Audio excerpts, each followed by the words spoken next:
Good evening, hello, नमस्कार, जय जोहार, सत श्री अकाल, नमस्कार। मैं राजीव खुटे आपका स्वागत करता हूँ साध्य पीएससी एकेडमी के इस ऑनलाइन प्लेटफॉर्म पर, जहां हम पढ़ रहे हैं सूचना विज्ञान। और सूचना विज्ञान दोस्तों हमने क्लास प्रारंभ कर दिया था, और प्रारंभ करने के बाद में हम इसका एक टॉपिक पढ़ भी लिए हैं। आज की क्लास में हम इसी में से दूसरे टॉपिक और दूसरे टॉपिक के बाद में आगे की क्लासेस देखेंगे। आज का हमारा क्लास, जैसे कि आप थंबनेल में पीछे देख पा रहे होंगे, सूचना विज्ञान का ही जो अगला चैप्टर है, ठीक है, इंफॉर्मेशन साइंस का ही अगला है, ठीक है। जो क्या होने वाला है, जो होने वाला है कम्युनिकेशन एंड मीडिया। क्या होने वाला है? Communication and media. कि हम देख रहे थे क्या, सूचना विज्ञान, इंफॉर्मेशन साइंस का हमने लाइब्रेरी के साथ में संबंध पिछले क्लास में देख लिया था। उसके बाद में आज हम देखते हैं इंफॉर्मेशन साइंस का कम्युनिकेशन एंड मीडिया के साथ में क्या संबंध है। इसके अलावा आगे जो भी संबंध होंगे उनके बारे में हम चर्चा करेंगे। तो हमने क्या क्या देखा था? हमने देखा था कम्युनिकेशन एंड मीडिया के साथ में इंफॉर्मेशन साइंस का। इसके अलावा हमने बात की थी किसके? कंप्यूटर साइंस के साथ में। इसके अलावा मैनेजमेंट के साथ में। इसके अलावा सोशियोलॉजी के साथ में। इसके अलावा साइकोलॉजी के साथ में।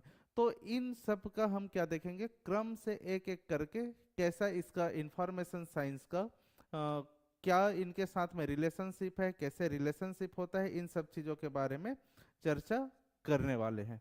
तो आइए पढ़ते हैं आगे की क्लास में, और क्लास को बहुत ही शानदार तरीके से आगे बढ़ाते हैं, ठीक है। तो आज का हमारा टॉपिक क्या है? आज का हमारा टॉपिक है, जैसे आप लोगों ने जाना कि कम्युनिकेशन एंड मीडिया के साथ में इंफॉर्मेशन साइंस का संबंध। ठीक है जी, ठीक है। अब सही है वॉइस?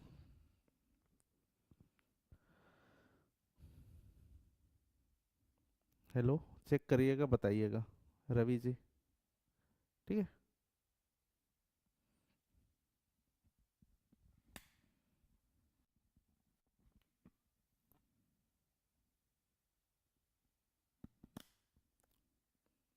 चलिए आगे बढ़ते हैं। तो आज हम क्या देखने वाले हैं? आज हम देखने वाले हैं कम्युनिकेशन एंड मीडिया के साथ में इंफॉर्मेशन साइंस का जो संबंध है, उसके बारे में हम आगे चर्चा करने वाले हैं। तो इससे पहले हमने क्या देखा था? इससे पहले हमने देखा था लाइब्रेरी एंड इंफॉर्मेशन साइंस के साथ में जो सूचना विज्ञान है उसका संबंध हमने देख लिया था। लेकिन आज वहीं से फिर से स्टार्ट करने वाले हैं, क्योंकि वो इसी का ही क्या है, टॉपिक है। ओके, तो चलिए आगे बढ़ते हैं।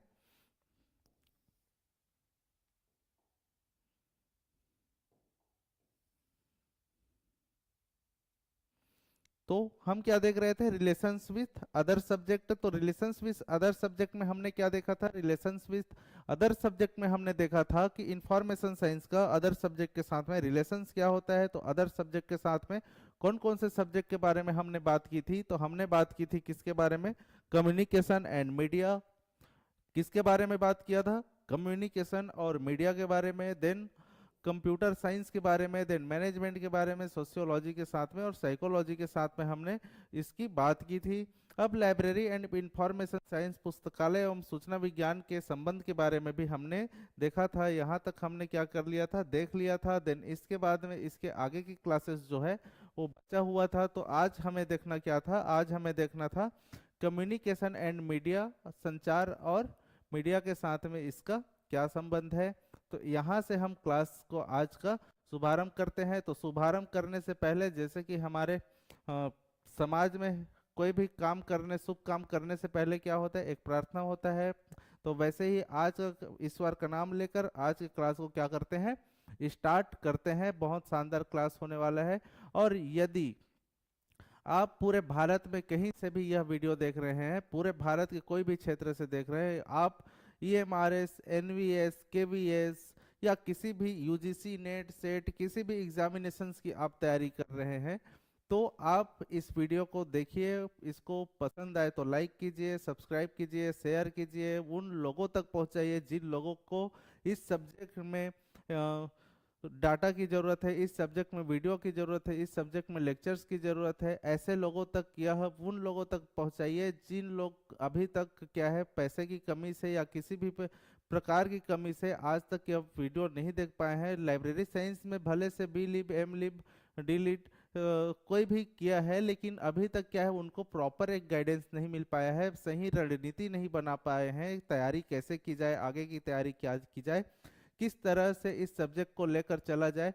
तो हमारा यह क्लास केवल उन स्टूडेंट के लिए होने वाला है जो अपने लाइफ में आगे की रणनीति चाहते हैं, आगे की दिशा तय करना चाहते हैं, आगे का लाइफ लाइब्रेरी साइंस में बनाना चाहते हैं। ऐसे लोगों के लिए आज का हमारा क्लास होने वाला है। केवल आज का ही नहीं, हमारा पूरा क्लास उन स्टूडेंट को डेडिकेटेड है जो ये चाहते हैं कि वो लाइब्रेरी साइंस की दुनिया में कुछ आगे बढ़े, कुछ करे, अपना जीवन को लाइब्रेरी साइंस की दुनिया में समर्पित करे, साथ ही साथ में लाइब्रेरी साइंस की सेवा करे, उसे विश्वविद्यालयों में, स्कूलों में, ठीक है, साथ ही साथ कॉलेजों में, इसके अलावा विभिन्न विभागों में लाइब्रेरी की जो इम्पोर्टेंस है उसको बढ़ाए। ऐसे स्टूडेंट यदि यह वीडियो देख रहे हैं तो वीडियो को लाइक करिए, शेयर करिए, सब्सक्राइब करिए और आगे बढ़िए, अपनी तैयारी को मजबूत करिए। चलिए आगे बढ़ते हैं।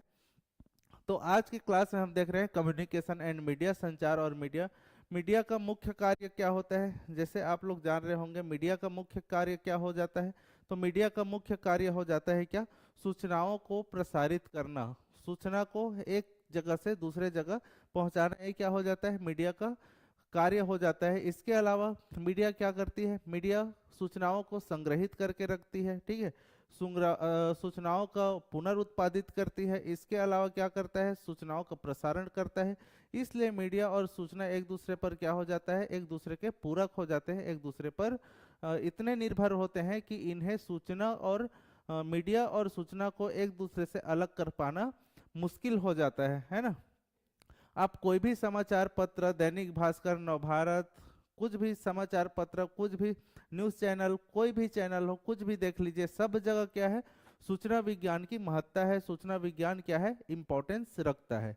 तो हम क्या देख रहे हैं? हम कम्युनिकेशन और मीडिया में सूचना विज्ञान की, इंफॉर्मेशन साइंस की इम्पोर्टेंस के बारे में बात कर रहे हैं। तो समाचार, यहाँ पर देखिए, समाचार, विज्ञापन, सोशल मीडिया, फिल्म, हर क्षेत्र में सूचना विज्ञान क्या करती है? तकनीकी उपयोग होती है, टेक्निक प्रोवाइड करता है, और ये इसलिए यहाँ पे क्या हो जाता है? बहुत इम्पोर्टेंट हो जाता है, ठीक है। ये जो क्लासेस है वो यूजीसी नेट सेट, आपके छत्तीसगढ़, कोई भी राज्य, कोई भी जिला में जो सेट होता है, यूजीसी नेट होता है, उसके लिए बहुत इंपॉर्टेंट क्लास है। यहाँ से क्वेश्चंस डेफिनेटली एक क्वेश्चंस आती है, तो बिल्कुल भी इस क्लास को मिस मत करिएगा, इस क्लास को पूरा देखिएगा, बहुत शानदार क्लास होने वाला है, ठीक है।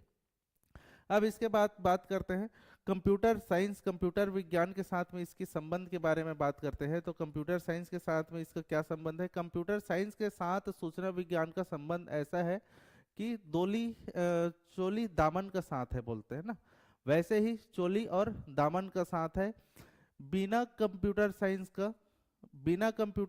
का क्या नहीं हो सकता है? बिना कंप्यूटर का कंप्यूटर साइंस नहीं हो सकता है, और बिना कंप्यूटर साइंस का इंफॉर्मेशन साइंस होना इम्पॉसिबल है। मतलब एक जान है जिसमें से क्या है? एक धड़कन है, एक दिल है, और एक किडनी है, और एक क्या है? मस्तिष्क है। तो कंप्यूटर क्या है? कंप्यूटर मस्तिष्क है, ठीक है। किसका मस्तिष्क है? इंफॉर्मेशन साइंस का मस्तिष्क है, ठीक है। तो एक दूसरे से इनका क्या है? एक दूसरे से चोली दामन का साथ है, एक दूसरे से रीढ़ की हड्डी का संबंध है, एक दूसरे के बिना एक दूसरे की कल्पना नहीं की जा सकती। तो क्या है? इसका संबंध सबसे क्या है? मजबूत है, क्योंकि सूचना कंप्यूटर पर संग्रहित होती है ना। डेटाबेस कंप्यूटर पर ही चलते हैं। इंटरनेट क्या पहुंचाती है? सूचना पहुंचाती है।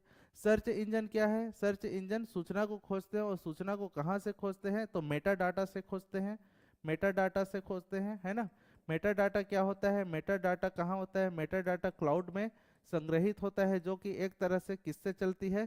तो सुपर कंप्यूटर या कंप्यूटर की बात की जाए तो सुपर कंप्यूटर या कंप्यूटरों में मेटा डाटा क्या होता है? मेटा डाटा क्लाउड के रूप में स्टोर रहता है, ठीक है। तो क्या हो गया? एक दूसरे से क्या हो गया? एक दूसरे से संबंधित हो गया। Super computer and computer, not only super computer, super computer कंप्यूटरों में मेटा डाटा रहता है, और ये मेटा डाटा क्या करता है, आगे हमारी सर्च इंजन की जो ज़रूरतें होती हैं, ठीक है, हमारी सूचना की ज़रूरतें होती है, उन्हें भंडारित करके रखता है। इसका अगर हम जब आईसीटी पढ़ेंगे तो आईसीटी में हम देखेंगे कि इसका बहुत सारा क्या होता है, नेटवर्क होता है, जिसमें स्टार नेटवर्क, मैश नेटवर्क, इस प्रकार से बहुत सारे क्या होते हैं, नेटवर्क होते हैं। और एक कंप्यूटर दूसरे कंप्यूटर से, भले से वो दुनिया में कहीं पर भी हो, किसी भी स्थान पर हो, हर स्थान में क्या होता है, एक कंप्यूटर दूसरे कंप्यूटर से आपस में कनेक्टेड रहते हैं। और कनेक्शन कौन बनाता है, तो आज के डेट में कनेक्शन केवल और केवल इंटरनेट के माध्यम से एक कंप्यूटर दूसरे कंप्यूटर से आसानी के साथ में जुड़ सकते हैं। साथ ही साथ में बहुत सारे ऐसे नेटवर्क्स के बारे में हम पढ़ेंगे आईसीटी में, जिसमें कंप्यूटर एक दूसरे से क्या होता है, जुड़ा हुआ रहता है। ठीक है, आगे बात करते हैं तो मैनेजमेंट के साथ भी इसका संबंध देखते हैं। तो मैनेजमेंट के साथ में क्या संबंध होगा, तो प्रबंधन में सूचना क्या है, अनिवार्य है, बिना सूचना का प्रबंधन होना इम्पॉसिबल है। अगर कोई भी सूचना, मान लीजिए मैनेजमेंट की हम बात करते हैं, तो मैनेजमेंट में देखिएगा, मैनेजमेंट का एक क्रम होता है, ठीक है। मैनेजमेंट क्या है, प्रबंधन क्या है, प्रबंधन का क्या होता है, एक क्रम होता है। प्रबंधन का क्या होता है, एक क्रम होता है। प्रबंधन में अगर देखें तो प्रबंधन में विभिन्न प्रकार के व्यक्ति शामिल होते हैं। सबसे पहले होते हैं प्रबंधक में वो सीईओ, मान लो सीईओ। इसके बाद में डिपार्टमेंट, डिपार्टमेंट डिपार्टमेंट के जितने भी लोग हैं वो क्या होते हैं, इसमें होते हैं। डिपार्टमेंट के बाद में हर डिपार्टमेंट का क्या होता है, ऑफिसर्स होता है, डिपार्टमेंट प्रमुख, प्रमुख होता है ना, हर डिपार्टमेंट का क्या होता है, प्रमुख होता है। इसके बाद में इनके वर्कर होते हैं। तो यदि एक सूचना, मान लो सूचना में यहाँ दो आयामी, दोहरी आयामी इसमें सूचना विकसित होती है। एक आता है ऊपर से, नीचे से ऊपर की ओर, मतलब वर्कर से कहाँ तक जाता है, प्रबंधन के जो हेड होते हैं, हेड तक क्या पहुँचता है, सूचना पहुँचता है। और दूसरा सूचना पहुँचता है हेड से कहाँ, वर्कर तक, जो निम्न क्या होते हैं, निम्न पोस्ट में होते हैं, वहां तक मतलब क्या हो कहना चाहिए, श्रमिक वर्ग तक भी यहाँ से सूचनाओं का क्या होता है, श्रमिक तक पहुंचता है। तो जैसे कि प्रबंधन ने आज एक काम एक डिसाइड किया कि हम क्या करते हैं, श्रमिकों का वेतन 200 रुपया बढ़ा रहे हैं, 200 रुपया बढ़ा रहे हैं। तो ये कहाँ से आया, ये आया ऊपर से नीचे तक, ठीक है। ऊपर से कहाँ आया, ऊपर से नीचे, इंफॉर्मेशन कहाँ आई, ऊपर से नीचे आई। और यदि श्रमिकों का एक मांग है कि सर हमें हमारा पेमेंट में 200 रुपये बढ़ोतरी कीजिए, नहीं तो हम हड़ताल करेंगे, तो यह सूचना कहाँ से आई, यह सूचना पहले श्रमिक जो वर्कर हैं वो किसे देंगे, अपने प्रमुख को देंगे। फिर इसके बाद में यह सूचना कहाँ जाएगा, इससे ऊपर के जो अधिकारी उनके पास जाएगा, फिर सीईओ के पास में जाएगा। फिर यहाँ पर मैनेजमेंट में जो भी सीईओस का बैठक होता है, वहाँ पर इस बात को रखी जाएगी। तो इस प्रकार से क्या होता है, सूचना का एक जगह से दूसरे जगह क्या होता है, फ्लो होता है, और यह फ्लो बना हुआ रहता है। इसके अलावा अगर हम बात करें तो इसके अलावा हम बात करते हैं किसके बारे में, सोशियोलॉजी के साथ में इसका संबंध। तो सोशियोलॉजी अगर बोला जाए तो समाज शास्त्र के साथ में सूचना का कैसा संबंध है, तो समाज शास्त्र के साथ में बिना सूचना का, बिना इंफॉर्मेशन का कोई भी समाज नहीं चल सकती। और समाज को आगे गति देने के लिए, समाज को, समाज में बने रहने के लिए, समाज की ज़रूरतों को पूर्ण करने के लिए क्या जरूरी है, इंफॉर्मेशंस जरूरी है, ठीक है। इंफॉर्मेशंस जरूरी है। तो इंफॉर्मेशंस को कौन बढ़ाता है, तो इंफॉर्मेशन को इंफॉर्मेशन टेक्नोलॉजी, कम्युनिकेशन, ठीक है, ये सब आगे बढ़ाते हैं। तो समाज को समझने के लिए क्या चाहिए, समाज को समझने के लिए भी सूचना चाहिए, जनगणना डेटा, सामाजिक सर्वेक्षण, व्यवहार अध्ययन, इन सब की आवश्यकता होती है। इसलिए सोशियोलॉजी और इंफॉर्मेशन साइंस क्या है, एक दूसरे से जुड़े हुए हैं। इसके अलावा अगर बात करें मनोविज्ञान के साथ में कैसा संबंध है, तो मनोविज्ञान के साथ भी इसका वैसा ही संबंध है। बिना सूचना का किसी भी व्यक्ति के बारे में जानकारी मिल पाना मुश्किल है, ठीक है, किसी भी व्यक्ति के बारे में जानकारी मिल पाना बहुत मुश्किल है। तो मनोविज्ञान के साथ में भी उसका उसी प्रकार से संबंध है। जैसे यदि किसी व्यक्ति को कोई कार्य करना है और वो कार्य के लिए उसे कुछ सूचनाओं की आवश्यकता है, तो वो सूचनाओं की आवश्यकता पहले कहाँ जाएगा, पहले आदमी सुनेगा, फिर उसको समझेगा, फिर उसे बुद्धि में अप्लाई करेगा, तो ये क्या हो गया, मनोविज्ञान के लिए भी ये क्या हो गई, इतनी ही जरूरी हो गई। जैसे कि सूचना का अगर बात करें तो सूचना उपयोगकर्ता की मानसिक प्रक्रिया होती है, ठीक है। पहले क्या करता है व्यक्ति, क्या लेता है, पहले व्यक्ति लेता है डाटा, ठीक है। पहले क्या लेता है डाटा, डाटा आ गया, ठीक है। व्यक्ति के पास में क्या आ गया, डाटा आ गया। डाटा को किस में कन्वर्ट कर देता है व्यक्ति, अपने दिमाग के थ्रू, अपने दिमाग के द्वारा उसको इंफॉर्मेशन में कन्वर्ट करता है, ठीक है। इंफॉर्मेशन में कन्वर्ट करेगा, ठीक है। किस में कन्वर्ट करेगा, सूचना में कन्वर्ट करेगा, और सूचना से कन्वर्ट करके इसे क्या करेगा, नॉलेज में, ज्ञान में कन्वर्ट करेगा, और ज्ञान से फिर क्या आपको मिलेगा, ज्ञान के बाद में इसे बुद्धि मिलेगी, और इस बुद्धि का प्रयोग व्यक्ति मनोविज्ञान में करता है, ठीक है। बुद्धि का प्रयोग व्यक्ति मनोविज्ञान में करता है। तो उपयोगकर्ता सूचना को कैसे खोजता है, कैसे समझता है, कैसे निर्णय लेता है, यह सब साइकोलॉजी का ही पार्ट है, ठीक है। साइकोलॉजी का ही पार्ट है, किसका पार्ट है, मनोविज्ञान का ही पार्ट है, मनोविज्ञान का ही पार्ट है। ये मनोविज्ञान ऐसा है कि यदि यही सूचना, एक सूचना है, एक सूचना अगर किसी दूसरे व्यक्ति को मिलता है और यही सूचना ए को मिलता है, यही सूचना बी को मिलता है, तो बी का इस सूचना को पाने के बाद में रिएक्शन क्या होगा, वो अलग होगा, है ना, अलग होगा, उसका जो व्यवहार है वो अलग होगा। लेकिन जो बी व्यक्ति है, बी व्यक्ति अगर एक सूचना को पाता है तो इसका व्यवहार क्या हो जाएगा, इसका व्यवहार भी अलग होगा। तो व्यक्ति को सूचनाएं मिलती हैं और उसका मनोवैज्ञानिक जो अप्लाई होता है, अपने बुद्धि, अपने ज्ञान के अनुसार अप्लाई होता है, वो क्या होता है, वो ही साइकोलॉजी के द्वारा होता है। इसलिए सूचना क्या है, साइकोलॉजी से भी संबंधित होता है। आगे अगर बात करें तो आगे बात करेंगे तो निष्कर्ष में हम क्या देखते हैं कि सूचना कैसी चीज है। तो सूचना के बारे में निष्कर्ष निकलता है कि सूचना विज्ञान कई विषयों से के मिलने से बना है। यह बहुविषयी, मल्टी डिसिप्लिनरी और अंतर्विषयी, इंटरडिसिप्लिनरी दोनों होते हैं, और इसी कारण यह अत्यंत व्यापक और आधुनिक विज्ञान है। इसीलिए यह क्या है, आज का विज्ञान हो जाता है।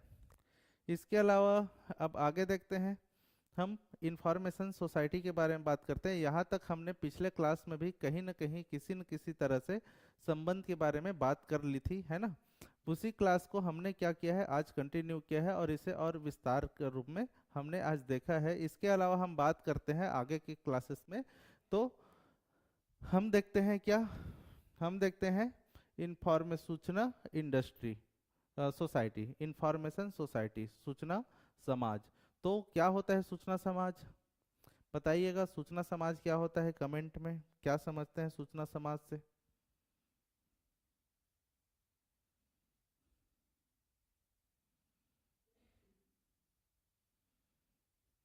हमने कहाँ तक कंप्लीट कर लिया था जी, शायद एक कंप्लीट हो गया था, एक बार देख लेते हैं।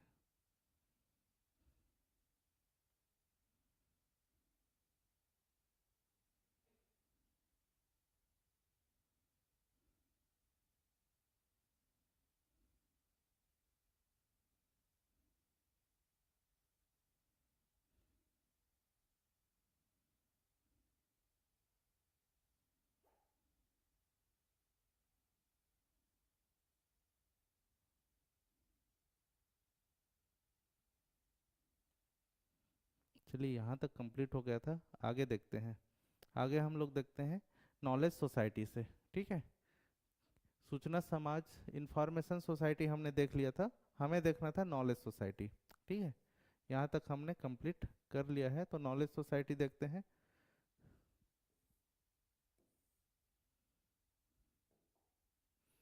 तो नॉलेज सोसाइटी क्या होता है इसके बारे में देखते हैं, ठीक है।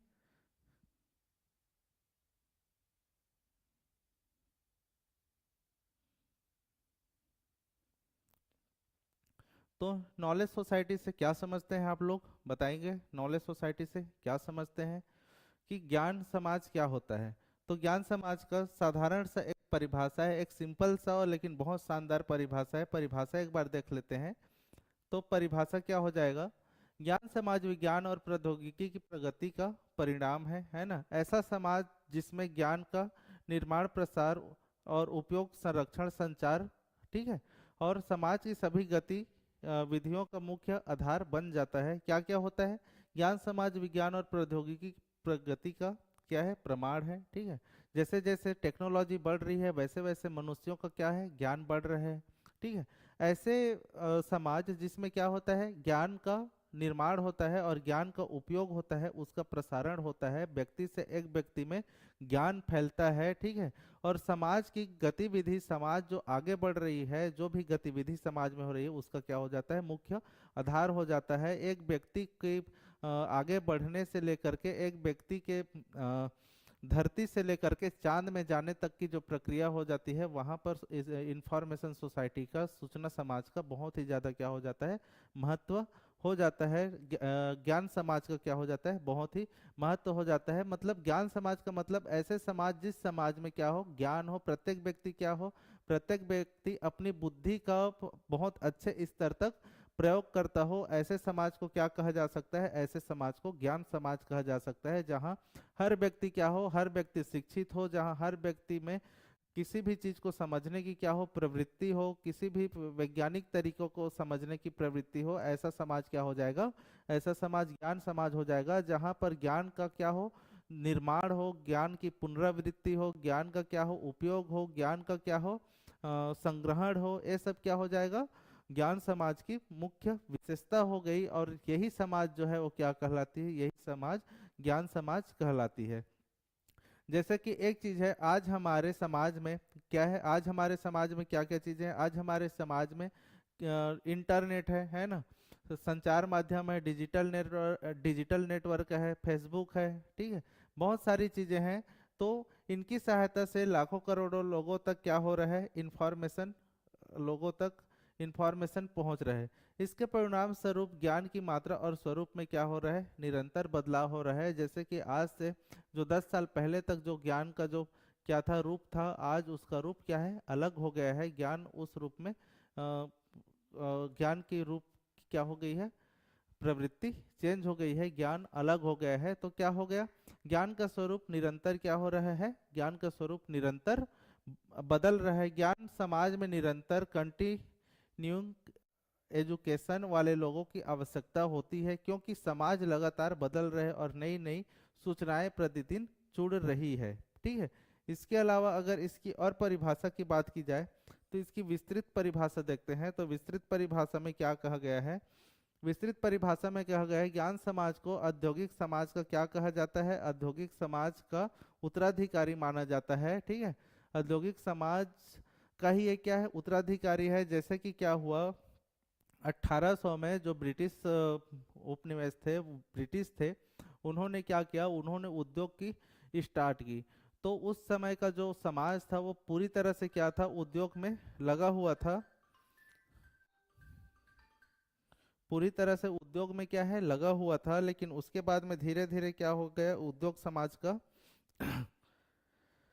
उसके बाद धीरे धीरे उद्योग समाज अब कौन से समाज में कन्वर्ट हो गया? उसके बाद में उद्योग समाज आज वर्तमान में किस में कन्वर्ट हो गया है? तो ज्ञान समाज में, ज्ञान समाज में क्या हो गया है? कन्वर्ट हो गया है। ठीक है, ज्ञान समाज में क्या हो गया? इसका परिवर्तन हो गया। अर्थात पहले उत्पादन उद्योग और मशीनें मुख्य विशेष थी, है ना? मुख्य विशेषता थी किसकी थी? तो पहले क्या था? उत्पादन उद्योग और मशीनें मुख्य शक्ति थी, मुख्य विशेषता थी इनकी। लेकिन आज क्या है? आज इनका मुख्य विशेषता ना हो करके, ये मुख्य शक्ति ना हो करके, आज के डेट में मुख्य शक्ति क्या है? तो आज के डेट में मुख्य शक्ति है ज्ञान, सूचना और विचार। आज के डेट में मुख्य शक्ति हो गया है। किसी के विचार के द्वारा, किसी के सूचना के द्वारा क्या किया जा सकता है?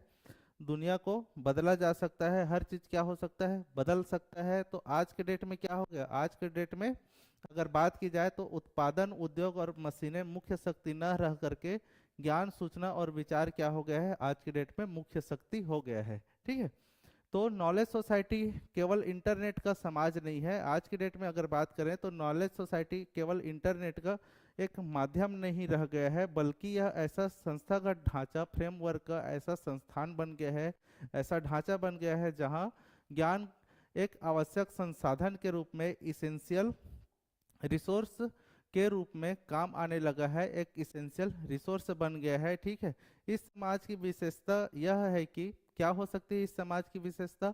तो इस समाज की विशेषता यह हो सकती है कि लोग अपनी क्षमताओं, कौशलों और ज्ञान से, ठीक है, लोग अपनी क्षमताओं, कौशलों और ज्ञान से अर्थव्यवस्था और समाज के विकास में क्या कर रहे हैं? योगदान कर रहे हैं। लोग अपनी मेंटल एबिलिटी, टेक्निकल एबिलिटी, इसके अलावा हर प्रकार की एबिलिटी को, अपने ज्ञान को उत्कृष्ट करने में, अपने ज्ञान को आगे बढ़ाने में क्या कर रहे हैं? इस्तेमाल कर रहे हैं।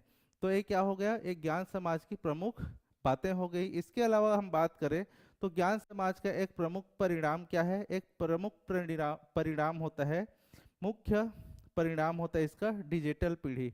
आज का जो पीढ़ी है, बच्चा जन्म लेता है और जन्म लेने के साथ ही उसको मोबाइल चाहिए। तो ये क्या हो गया? जो जनरेशन बढ़ते जा रहे हैं, आज का जेड वाला जनरेशन है, ये जेड जनरेशन जैसे आगे बढ़ रहा है उसके अनुसार क्या हो रहा है? इनको हर पल, हर क्षण, हर, और आज से अगर 10 साल बाद की कल्पना की जाए, 20 साल बाद की कल्पना की जाए तो और क्या हो जाएगा? जो समाज है वो और क्या हो जाएगा? और ज़्यादा डिजिटल हो जाएगा, और ज़्यादा क्या हो जाएगा? परिवर्तित हो जाएगा, और ज़्यादा क्या हो जाएगा? विस्तृत हो जाएगा, और ज़्यादा क्या हो जाएगा? विकसित हो जाएगा। तो इस प्रकार लगातार क्या है? समाज का विकास हो रहा है। और कैसा विकास हो रहा है? तो समाज में डिजिटल परिवर्तन हो रहे हैं, डिजिटल क्रांति आ रही है। ये क्या हो गया? डिजिटल जनरेशन का निर्माण हो गया। आगे बात करें तो ज्ञान समाज वह है जिसमें ज्ञान समाज को बदलने की शक्ति रखता है, यानी यह समाज ज्ञान और नवाचार दोनों द्वारा संचालित होता है। ऐसा समाज होना चाहिए जहां सूचना एवं पहुंच सार्वभौमिक एवं सम्मान हो। जैसे इन यूनेस्को ने अपना सिद्धांत दिया है कि यूनेस्को ने कहा है कि सूचना हर व्यक्ति के पहुंच में होनी चाहिए। हर व्यक्ति को सूचना की जरूरत है, हर व्यक्ति सूचना तक पहुंच सकता है। और सूचना क्या है? जैसे आपका राइट है, जैसे आपका बात करने का अधिकार है, जैसे आपका समानता का अधिकार है, जैसे आपका अन्य अधिकार है, शिक्षा का अधिकार है, वैसे ही आपको सूचना प्राप्त करने का क्या है? अधिकार है। आज यह किस में आता है? आज यह निजता के अधिकार में आता है। आज यह धारा 21 के तहत, हमारे भारतीय संविधान के धारा 21 के तहत आपके जीवन जीने का अधिकार, आपके जीवन का मौलिक अधिकार हो जाता है। ठीक है, आगे बढ़ते हैं फिर। तो किसने कहा है? तो ऐसा समाज होना चाहिए जहां सूचना तक पहुंच सार्वभौमिक और समान हो। यह किसने कहा है? यह यूनेस्को ने कहा है। ठीक है, यूनेस्को ने क्या कहा है? ऐसा समाज होना चाहिए जहां सूचना तक पहुंच सार्वभौमिक और समान हो। ठीक है, क्या हो? समान हो। ठीक है, अब आगे इसकी बात करते हैं, इसके कॉन्टेक्स्ट की बात करते हैं, इसके बैकग्राउंड की बात करते हैं, इसके संदर्भ की बात करते हैं। तो इसके कॉन्टेक्स्ट में अगर देखा जाए तो कॉन्टेक्स्ट में क्या होगा? हम ऐसे समाज में रहते हैं जहाँ रचनात्मकता है ना, जहाँ क्या होती है? जहाँ रचनात्मकता, क्रिएटिविटी की अगर बात करें तो क्रिएटिविटी, सरलता और प्रेरित ज्ञान से संचालित होता है। क्या क्या से संचालित होता है? जहाँ रचनात्मकता होती है, जहाँ क्या होती है? सरलता होती है, जहाँ क्या होती है? सिंप्लिसिटी होती है ना। और इसके अलावा इंस्पायर्ड नॉलेज होता है। ठीक है, क्रिएटिविटी, सिंप्लिसिटी, इंस्पायर्ड नॉलेज, ये समाज इन सब चीज़ों से क्या होती है? संचालित होती है। तो हम ऐसे समाज में रहते हैं जहाँ पर रचनात्मकता, सरलता और प्रेरित ज्ञान क्या होता है? समाज को संचालित कर रही है। ज्ञान समाज विद्यालयों, विश्वविद्यालय और शोध संस्थानों में पैदा होने वाले ज्ञान, कौशल और रचनात्मक विचारों पर आधारित होता है कि, लेकिन ये बात मुझे तार्किक नहीं लगती। जहाँ तक अगर हम बात करें तो ज्ञान समाज हर जगह उपलब्ध होता है। क्या केवल किसी विश्वविद्यालय, किसी विद्यालय में ही क्या ज्ञान उपलब्ध होता है? इसके अलावा भी चीज़ें हैं जहाँ पर ज्ञान कहीं से भी उपलब्ध हो सकता है। ठीक है, तो अगर ज़्यादातर बात की जाए तो शोध, रिसर्च, विश्वविद्यालय, विद्यालय आदि में शोध के द्वारा ज्ञानों का क्या हो रहा है? ज्ञानों का विकास हो रहा है, ज्ञान को क्या परिष्कृत किया जा रहा है। लेकिन ज्ञान कहीं पर भी किसी भी व्यक्ति द्वारा उत्पन्न किया जा सकता है ना। तो ये क्या हो गया? ज्ञान के बारे में संदर्भ हो गया। यदि बात करें, आगे बात करें इसमें, तो क्या होगा? यदि कोई देश अपने लोगों में ज्ञान का विकास नहीं करता है, किसी देश के बारे में यदि बात की जाए तो यदि कोई देश अपने समाज के, अपने देश के लोगों के ज्ञान के में विकास नहीं करता है तो वह क्या होगा? आर्थिक और सामाजिक रूप से पीछे हो जाएगा। जैसे कि जैसे कि कई देश है जो अभी तक पूर्ण रूप से विकसित नहीं है, जहाँ स्कूलिंग अच्छी नहीं है, जहाँ का क्या है संरचना अच्छी नहीं है, जहाँ ज्ञान का उत्पादन अच्छा नहीं है। लेकिन वही कई देश है जैसे कि अमेरिका, जापान, चाइना, इन देशों की बात करें तो इन देशों में ज्ञान के क्षेत्र में, आविष्कार के क्षेत्र में, एजुकेशन के क्षेत्र में बहुत ज़्यादा क्या हो रहा है, यहाँ खोज हो रही है, नई शोधें हो रही हैं, नई नई तरह से टेक्नोलॉजी आ रही है। तो इन सब देशों में क्या हो रहा है, इन सब देशों में ज्ञान का जो लेवल है वो क्या हो रहा है, बढ़ रहा है। ज्ञान का लेवल लगातार बढ़ रहा है, ठीक है। लोगों में ज्ञान का क्या हो रहा है, विकास हो रहा है। और इसलिए इन देशों की बात करें तो इसलिए ये देश सामाजिक और आर्थिक रूप से क्या हो रहा है, उन्नत हो रहा है उन देशों की तुलना में जहां आज स्कूलिंग, आज शिक्षा, आज इन सब की व्यवस्था सही नहीं है। उन देशों से ये क्या हो गया, बहुत ज़्यादा आगे हो रहा है। जैसे कि हम चाइना की बात करें तो भारत और चाइना ने लगभग एक साथ में आज़ादी पाई थी, है ना। दोनों देशों में क्या हुआ था, आज़ादी लगभग एक समान, एक ही डिकेड में, एक ही दशक में दोनों देशों को आज़ादी मिली। लेकिन आज भारत और चाइना की स्थिति क्या है, तो एक तरफ चाइना क्या है, बहुत आगे बढ़ गया, क्योंकि वहाँ के जो नेता, वहाँ के राजनेता थे, उन्होंने क्या किया, उन्होंने एजुकेशन सेक्टर्स को, वहाँ के ज्ञान को, वहाँ की सूचना को क्या किया, आगे बढ़ाया। लेकिन वही अगर भारत देश की बात करें तो भारत देश में बहुत ज़्यादा घोटाले, घपला, ठीक है, ये सब भ्रष्टाचार, ये सब क्या है, भारत को बहुत हद तक पीछे कर दिया है। लेकिन आज भी हमारे देश में यह व्यवस्था नहीं कर पा रहे हैं। सबसे शिक्षा में भले से मुदलियार आयोग आया, कोठारी आयोग आया, बहुत सारे आयोग आए, इन्होंने 6% जो यहाँ का बजट है, हमारे देश के बजट का 6% शिक्षा में कम खर्च करने, विश्वविद्यालय, विद्यालय और अन्य चीज़ों के लिए 6% करने के लिए कहा। लेकिन क्या आज हमारे देश में 6% बजट का, कुल बजट का 6% आज हमारे देश में शिक्षा के क्षेत्र में खर्च हो रहा है? नहीं हो रहा है। अगर 6% बजट दे भी दिया जाए तब भी उसमें से आधा बजट तो ऐसे ही जो भ्रष्ट अधिकारी हैं वो लोग खा जाएंगे। तो एक सशक्त देश के लिए पारदर्शिता के साथ में वहाँ की शिक्षा की गति को, वहाँ के शोध की गति को बढ़ाना बहुत आवश्यक है ना। तभी वो देश, समाज आगे बढ़ेगा। हम भले से आज बोल दे कि भारत क्या है, भारत ज्ञान का, प्राचीन ज्ञान का भंडार है, भारत क्या है, भारत सोने की चिड़िया है, लेकिन वास्तविक में क्या है, वास्तविक में आज हम बहुत सारे देशों से पिछड़े हुए हैं। और पिछड़े होने का कारण क्या है, यहाँ की शिक्षा व्यवस्था है, यहाँ की क्या है, अशिक्षा है। ये सब क्या है, सबसे बड़ा योगदान करता है। यदि किसी देश को आगे बढ़ना है तो उस देश को सबसे ज़्यादा अपनी देश की शिक्षा पर फोकस करना पड़ेगा, अपने देश की शिक्षा को आगे बढ़ाना पड़ेगा, ठीक है। चलिए आगे बढ़ते हैं।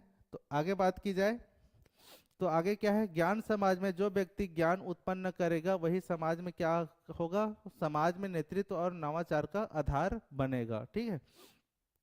जो भी व्यक्ति ज्ञान में क्या करता है, जो भी व्यक्ति समाज में नया ज्ञान क्या करता है, डेवलप करता है, वही क्या हो जाता है। जैसे हम आप सब देखे होंगे, यदि आप ग्रामीण क्षेत्रों से जुड़े हैं तो ग्रामीण क्षेत्रों में आप देखे होंगे कि गांव का जो प्रमुख व्यक्ति होता है, जो नॉलेजेबल पर्सन होता है, जिसके पास में क्या होता है, नॉलेज होता है, वही क्या होता है, उस गांव का मुखिया होता है। हर आदमी अपनी कार्य करने से पहले उस गांव के व्यक्ति से क्या, उस व्यक्ति से सलाह लेता है। तो क्या होता है, जिसके पास में नॉलेज रहता है वही व्यक्ति क्या करता है, वहाँ का नेतृत्व करता है।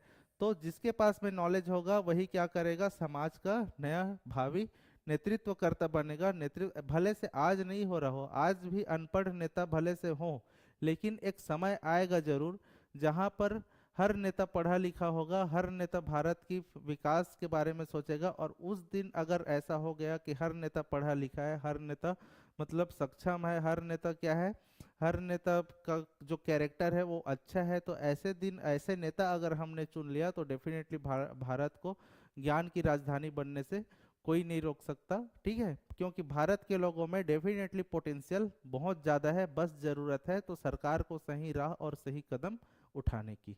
आगे बात करें तो आगे बात करते हैं नॉलेज सोसाइटी की विशेषताएं, कैरेक्टरिस्टिक ऑफ नॉलेज सोसाइटी। तो नॉलेज सोसाइटी की अगर विशेषताएं देखी जाए तो नॉलेज सोसाइटी की क्या क्या विशेषताएं हो सकती हैं।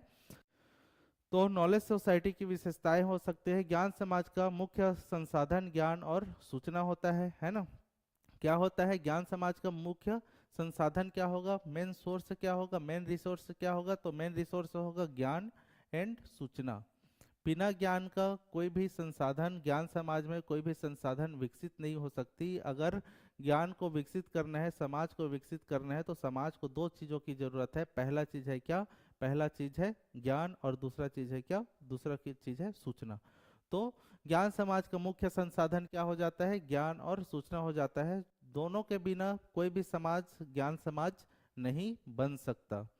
यहाँ मानव पूंजी, ह्यूमन कैपिटल भौतिक पूंजी से अधिक महत्वपूर्ण है। यहाँ क्या है, ह्यूमन कैपिटल मानव पूंजी भौतिक पूंजी से अधिक महत्वपूर्ण है। इसका मतलब क्या हो गया, इसका मतलब ये हो गया भले से आपके पास में लाखों करोड़ों रुपए हो, लेकिन आपके पास में बुद्धि नहीं है, तो क्या होगा, आप उस जो आपके पास में लाखों करोड़ों रुपए है उसका आप सही उपयोग नहीं कर सकते। तो इसीलिए यहाँ पर पैसे इंपॉर्टेंट नहीं है, भौतिक पूंजी इंपॉर्टेंट नहीं है कि आपके पास में कितनी जमीनें हैं, कितनी पैसे हैं, है ना, कितनी राशि है, तो ये सब इंपॉर्टेंट नहीं है। बल्कि इंपॉर्टेंट है कि आपका बुद्धि क्या हो, बुद्धि का विकास हो, आपके पास में बुद्धि रहे, आपके पास में ज्ञान रहे, आपके पास में क्या रहे, आपके पास में सूचना रहे, आपके पास में नॉलेज रहे, आपके पास में विजडम रहे। ये सब क्या है, ये सब आपको बहुत आगे तक ले जा सकती है। जैसे कि एक कहावत है, आपने सुना होगा कि पुत सपुत तो क्या धन संचय, पुत कपुत तो क्या धन संचय। और जिस व्यक्ति का पुत सपूत है, मतलब सपूत मतलब ज्ञानी व्यक्ति, और जिस व्यक्ति का पुत कपूत है मतलब क्या, मूर्ख व्यक्ति, जिसका जिसमें ज्ञान नहीं है वो क्या है, वो मूर्ख है ना। और जिसमें ज्ञान है वो क्या है, वो है सपूत है, वो क्या है, सपूत है। ठीक है, तो ये चीजें हैं कि दोनों में कोई मतलब नहीं है। अगर विकसित करना है इस दुनिया में कुछ भी, तो अपने ज्ञान को विकसित कीजिए, अपने नॉलेज को विकसित कीजिए।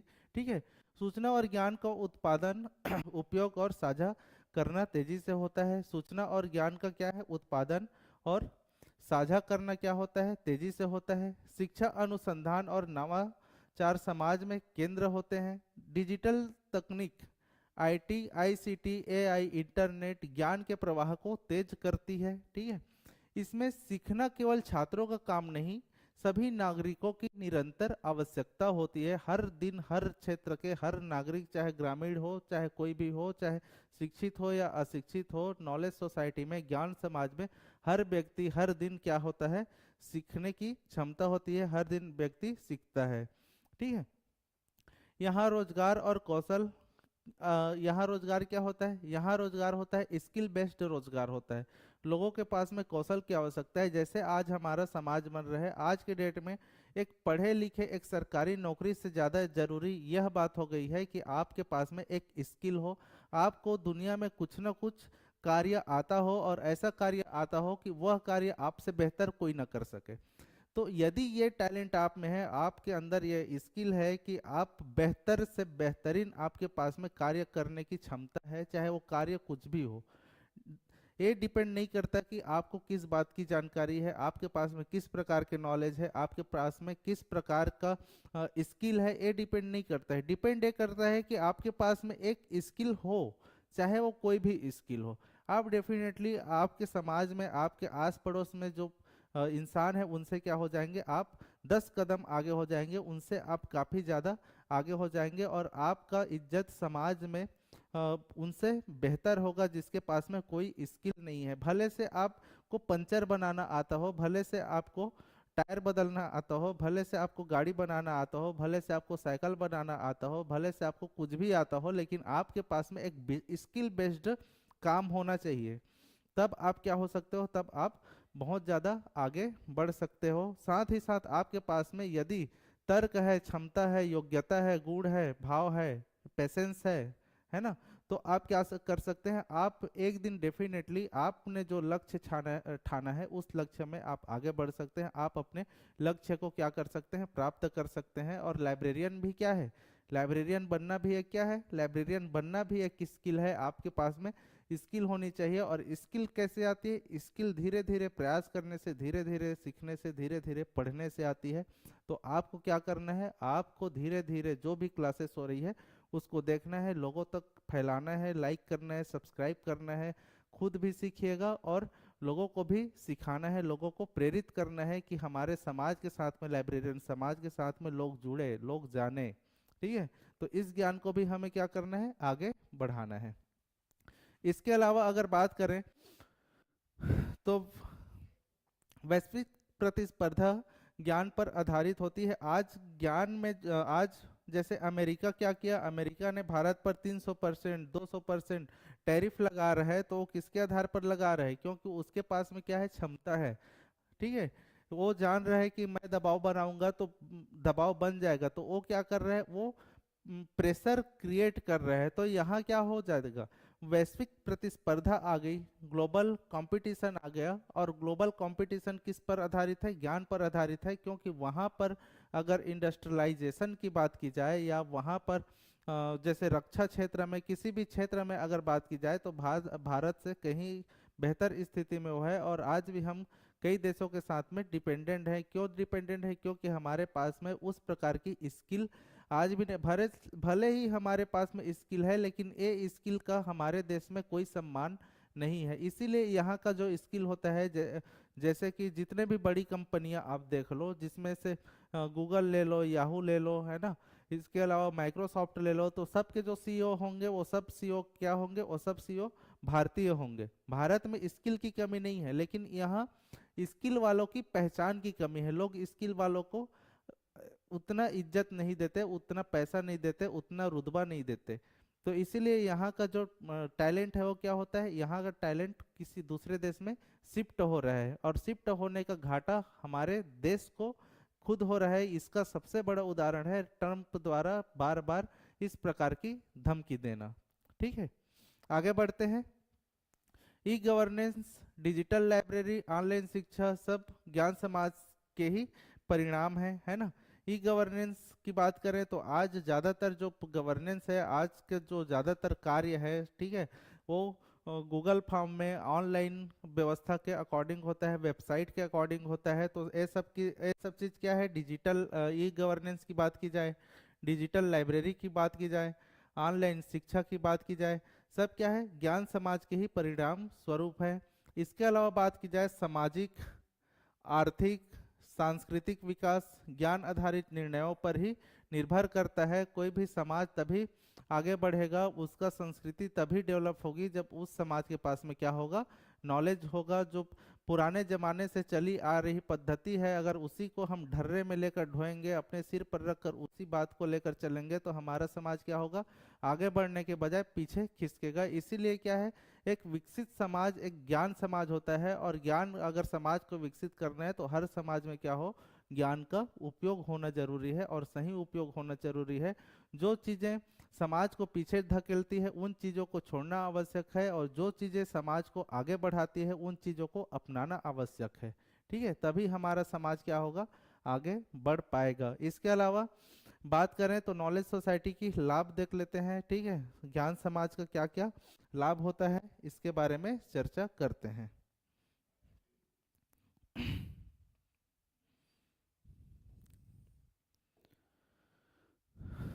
तो नॉलेज सोसाइटी का अगर लाभ देखा जाए, नॉलेज सोसाइटी की जो एडवांटेज देखा जाए, तो नॉलेज सोसाइटी का एडवांटेज क्या हो जाएगा, नॉलेज सोसाइटी का एडवांटेज एडवांटेज एडवांटेज हो जाएगा तेज सामाजिक आर्थिक विकास। डेफिनेटली अगर समाज में नॉलेज है तो उस समाज का क्या होगा, विकास बहुत तेज होगा, है ना, विकास क्या होगा, बहुत तेज होगा। इसके अलावा बात की जाए तो नवाचार और वैज्ञानिक अनुसंधान को क्या मिलेगा, बढ़ावा मिलेगा। शिक्षा की गुणवत्ता में क्या होगा, सुधार होगा। नई तकनीक और डिजिटल सेवाओं का क्या होगा, विकास होगा। इसके अलावा बात की जाए तो रोजगार के नए अवसर प्राप्त होंगे, क्योंकि आपके पास में ज्ञान रहेगा तो ज्ञान का उपयोग आप डेफिनेटली अपने रोजगार को आगे बढ़ाने में करोगे।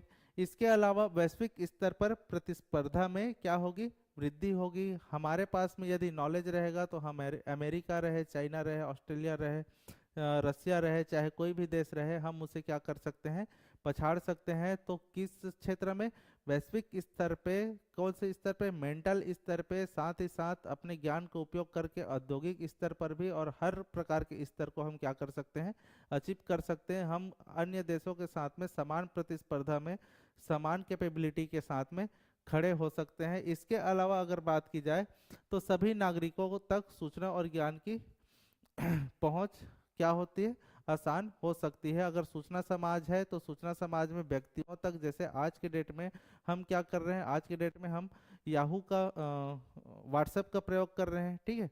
तो व्हाट्सएप का प्रयोग से क्या हो रहा है, तुरंत ज्ञान का एक जगह से दूसरे जगह क्या हो जा रही है, शिफ्टिंग हो जा रही है ना।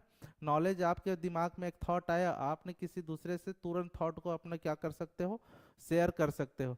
इसके अलावा एक चीज अगर आप लोग नहीं जान रहे हो तो व्हाट्सएप के अलावा हमारे देश में अभी एक इंडियन, व्हाट्सएप के अलावा इंडियन ऐप आया है। क्या नाम है, जोहू का है। जोहू उसका कंपनी का नाम है, शायद आई थिंक जोहू ही याद आ रहा है। नाम है क्या, अराटाई। अराताई कोई तमिल वर्ड होता है, अराताई, ठीक है। अराताई एक तमिल वर्ड होता है, ये आया है आज के डेट में। व्हाट्सएप का स्थान ले सकता है, बहुत अच्छा ऐप है, लेकिन अभी तक लोगों के पास में क्या है, इसका इंफॉर्मेशन नहीं है, लोगों के पास में अराताई का क्या है, जानकारी नहीं है। तो अराताई क्या है, एक इंडियन मैसेजिंग ऐप है।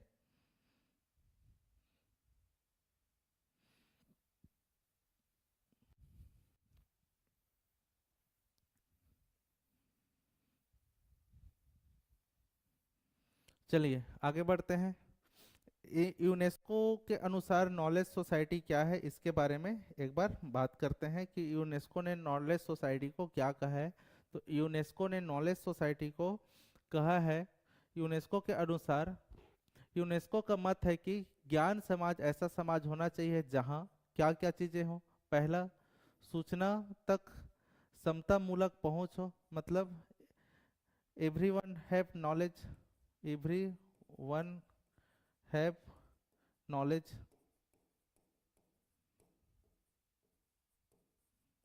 है ना, एवरीवन हैव नॉलेज।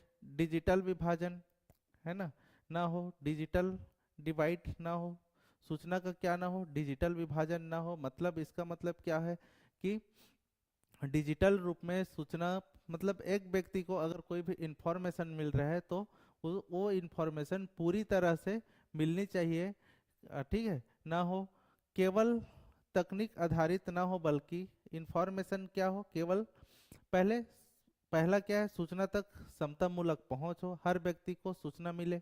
डिजिटल विभाजन ना हो, किसी भी प्रकार के सूचना में विभाजिता ना हो। इसके अलावा ज्ञान केवल तकनीकी आधारित ना हो, बल्कि शिक्षा, संस्कृति, मानवाधिकार, सामाजिक न्याय पर आधारित होना चाहिए। सूचना किस में आधारित होना चाहिए, शिक्षा, संस्कृति, मानवाधिकार, सामाजिक न्याय। यदि हमें केवल डिजिटल नॉलेज मिल रहा है और हमारे अंदर नैतिकता की भावना नहीं है, हमारे अंदर समाज की भावना नहीं है, हमारे अंदर नागरिकता की भावना नहीं है, हमारे अंदर बंधुत्व की भावना नहीं है, हमारे अंदर एक मनुष्य होने की मनुष्यता नहीं है, तो हमारा नॉलेज क्या है, हमारा नॉलेज कोई मतलब का नहीं है।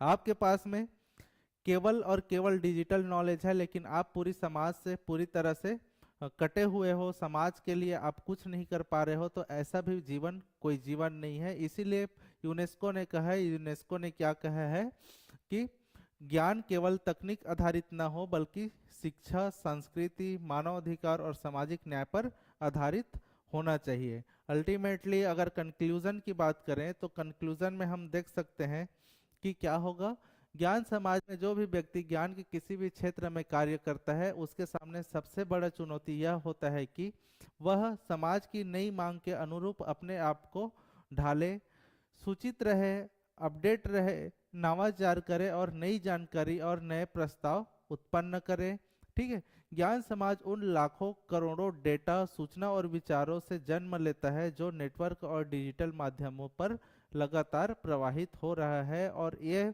जो नेटवर्क का सूचना है, जो ये सूचना होगा वो कैसा सूचना होगा, वो पॉजिटिव सूचना होना चाहिए। पॉजिटिव क्या होना चाहिए, मतलब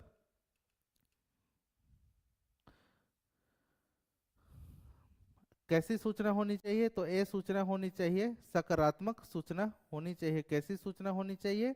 तो जो भी सूचना समाज को मिल रहा है वो कैसा हो? सकारात्मक सूचना होनी चाहिए।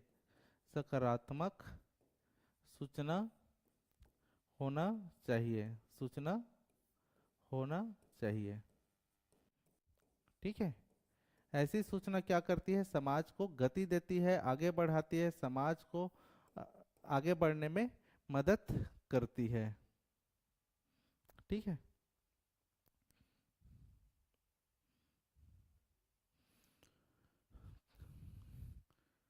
चलिए, आज का क्लास अपन यही 8:30 लगभग हो गया है। आज की क्लास को हम यही क्या करते हैं, समाप्त करते हैं। कल से हम मतलब बात करें मंडे से हम लोग देखेंगे, क्या देखेंगे?